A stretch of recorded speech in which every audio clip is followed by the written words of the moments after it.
My stepmother was the evilest, calculating, vindictive, manipulative, hateful individual I've ever known or heard of. You may think my description of her is excessive, but it's not, so let me start at the beginning. Leon was adopted as a baby by a young married couple, along with another little girl, Sarah. Life changed dramatically for Leon and Sarah at just 5 and 3 years old when their adopted parents divorced. Both children were assigned to live with their adopted mother, Kim, which turned out to be a nightmare. For 3 years, Leon was physically, mentally, and emotionally abused by his mother's multiple boyfriends. They would burn him with boiling hot water, beat him unnecessarily, and starve him, all while his mother Kim pretended not to be aware. Leon, now 8 years old, always wondered why he was the only one maltreated. His sister was always treated like a princess, and no one dared to come close to her as they all knew there would be hell to pay. Then one day Leon was beaten so badly that one of his teachers noticed and called Children's Aid to report her concern about Leon's well-being. Children's Aid took him into holding and contacted his father. Leon's father, Michael, moved away after his divorce from Kim and remarried again. His new wife, Rebecca, was a young woman who also had a son of her own from a previous relationship called Tim, who was 6 years old. Children's Aid made it clear that they were extremely worried about Leon's welfare and were about to start the fostering process if Leon was not taken in by a reliable member of his family. With that information, Leon's dad, Michael, decided to take Leon in, and that's where Leon's fate took another unexpected turn. From day one, it was clear that Rebecca hated Leon the second she saw him. Leon would overhear her asking his dad why Leon's sister couldn't come and live with them instead of Leon. But there was no way Kim, Leon's adopted mother, would allow that to happen, as Sarah was the apple of her eye and her princess. Leon wasn't there for more than a year before Rebecca started her viciousness.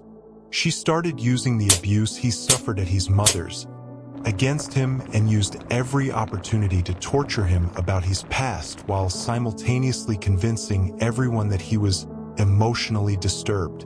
She put on a good show of loving Leon and convinced everyone who cared to listen that she wanted the best for him after everything he had been through. But that was far from the truth. She wanted him out of the picture so that Michael could go back to concentrating on her son Tim. Michael was a good dad to Leon and wanted to give him the best life. He worked extremely hard and was successful. He left the house every morning by 5 a.m. to go to the office and wouldn't return home until 6 or 7 p.m. at night. He did that for 5 days a week and half a day on Saturdays. This meant that Leon was left with Rebecca. She was responsible for feeding him, getting him off to school, and any doctor appointments, which she made evident that she resented doing but pretended she didn't. She constantly made up lies against Leon, making it look like he was a terrible boy while her son Tim was an angel. One afternoon, Leon came home from school and stood at the top step and said, "Hello, I'm back," to let Rebecca know that he was home. This was a typical thing he did, as Rebecca would always force Leon to stay in his room whenever he came back from school.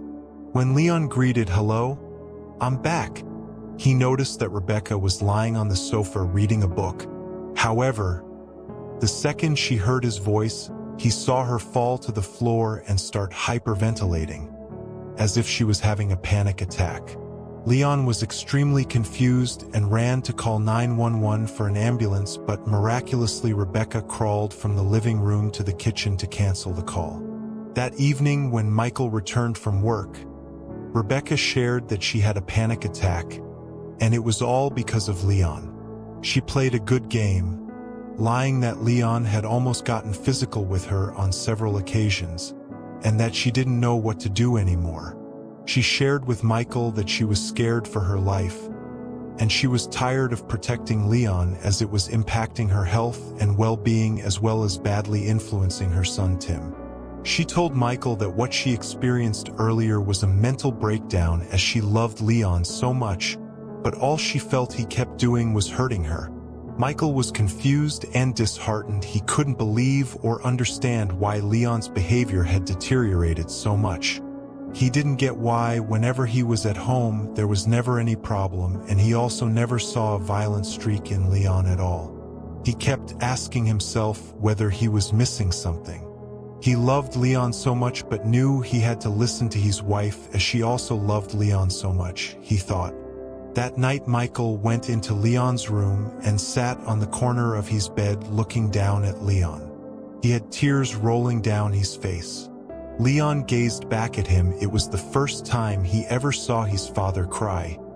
He was worried but couldn't find the words to console him. Michael cleared his throat and said, "Don't worry, son. We'll get you help."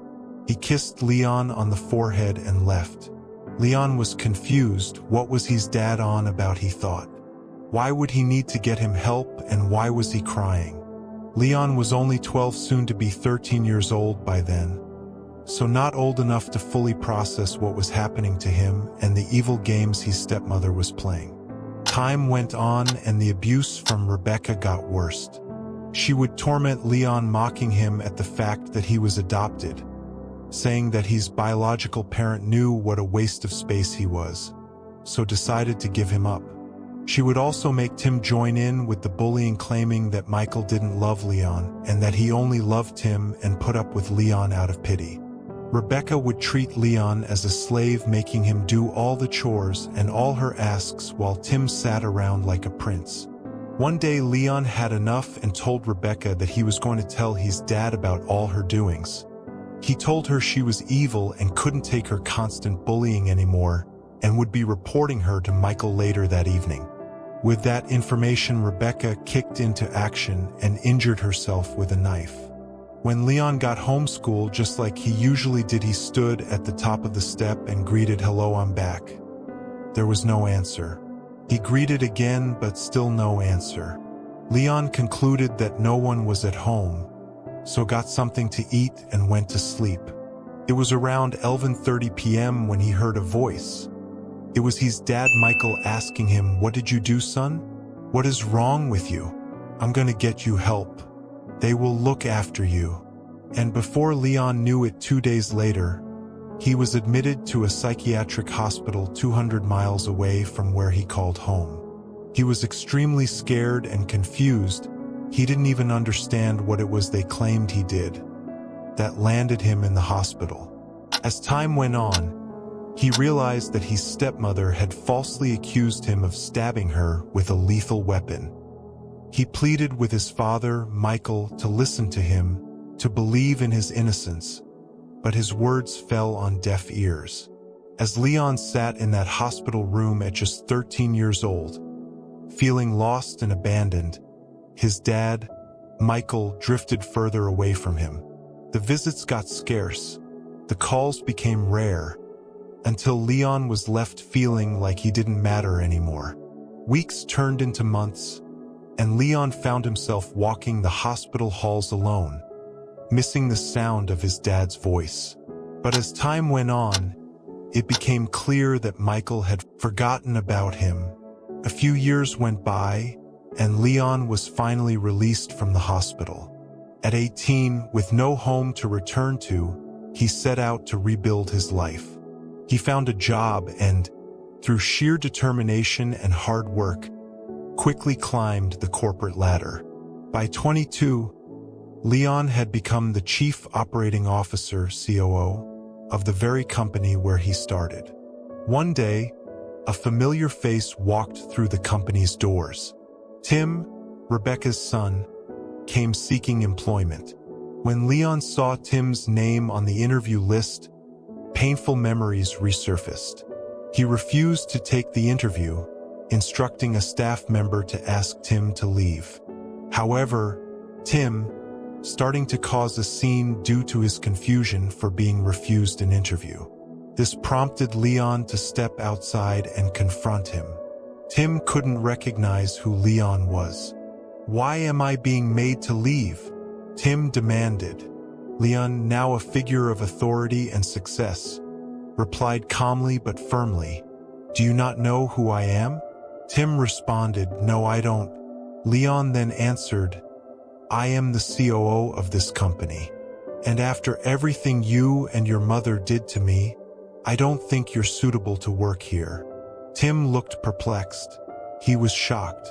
Wait, Leon, is that you? Tim asked, confused and hurt. Tim pressed on. What are you talking about? Leon took a deep breath and shared the painful truth. Your mother lied. She got me sectioned for no reason. She stabbed herself and framed me. That lie destroyed my life and my relationship with my dad. Tim stood in shock, the weight of Leon's words hitting him hard. He had never known the full extent of his mother's deceit. Without another word, Tim left and went straight home, anger boiling within him. Upon arrival, Tim confronted his mother, Rebecca. You witch! You lied about everything! He screamed, his voice echoing through the house. Michael, hearing the commotion, rushed in. How dare you speak to your mother like that? He shouted. Tim, tears streaming down his face, yelled back, She's evil! All those years ago, she lied. Leon never stabbed her. She did it to herself and framed him. Michael looked at Tim, stunned. What are you saying? Tim continued, I saw Leon today. He's the COO of a company where I had an interview. He is a complete big shot. He told me everything. Mom, confess now. Rebecca, finally breaking down, admitted her wrongdoing, sobbing uncontrollably. Michael stood there, shell-shocked, realizing the enormity of his mistake. How could I have let this happen? He whispered, feeling the weight of his guilt. Desperate to make amends, Michael demanded Leon's work address from Tim and drove straight to the company. His mind raced with thoughts of regret and sorrow. How could he have disowned his son? Why hadn't he verified the information? Why hadn't he listened? Arriving at the company, Michael asked to see Leon, but Leon, still deeply hurt, refused to meet him and demanded that security escorted Michael off the property, leaving him in a state of despair. For weeks, Michael tried to contact Leon, leaving messages and visiting his office, but Leon remained fixed in his silence. The heartache and guilt proved too much for Michael to bear. Finally, after some time, Leon agreed to meet with him, but the meeting was filled with tension. Leon looked at his father with a mix of pain and resolve. Everything you thought was true was a lie. From Rebecca's panic attacks to her stabbing herself, to Rebecca and Tim's constant torture. I tried to tell you. I begged you to listen, but you refused. Michael, distraught, pleaded with Leon for forgiveness. I didn't know. I thought I was doing the right thing. Please, forgive me. Leon took a deep breath, feeling the weight of his words. I forgive you, but I can never forget.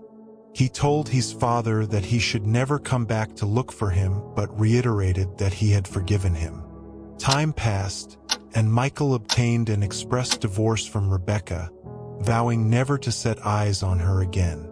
To him, she was pure evil. Haven destroyed his world. The years that followed were filled with a guilt and pain that Michael couldn't shake. The betrayal and loss of his son haunted him day and night. One fateful day, the weight of his heartache proved too much, and Michael passed away prematurely. The guilt and sorrow had taken a toll on his heart, leading to his untimely death. Meanwhile, Leon continued to thrive in his professional life. Despite the emotional scars, he channeled his pain into building a successful career. His resilience and work ethic earned him respect and admiration from his colleagues. Leon's story became an inspiration to many, a testament to overcoming adversity with grace and strength. As he looked back on his tumultuous past, Leon found peace in knowing that he had risen above the lies and deceit. He had built a life filled with purpose and success, proving that one's past does not dictate their future. For more stories, please like and subscribe.